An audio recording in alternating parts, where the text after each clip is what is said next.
বাংলাদেশের হাজার হাজার মুক্তিকামী জনতা বছরের পর বছর দশকের পর দশক ধরে লড়াই করেছে।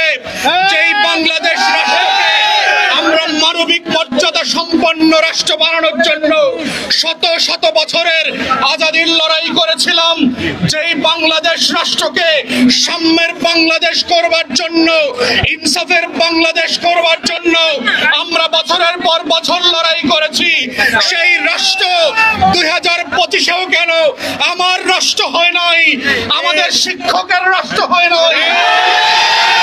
কেন বাংলাদেশের টেকনাফ থেকে তেঁতুলিয়া, রূপসা থেকে পাথুরিয়া প্রত্যেকটা জেলার উপজেলার শিক্ষক মন্ডলী আজকে পাঠদান না দিয়ে, শিক্ষার্থীদের সাথে না পড়িয়ে, ক্লাসরুম বাদ দিয়ে শহীদ মিনারে এসে কেন লড়াই করতে হচ্ছে?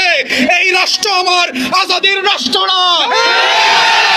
এই বাংলাদেশের জন্য বাংলাদেশে মুক্তিযুদ্ধ হয় নাই, এই রাষ্ট্রের জন্য 24-এ হাজার হাজার শহীদ জীবন দেয় নাই।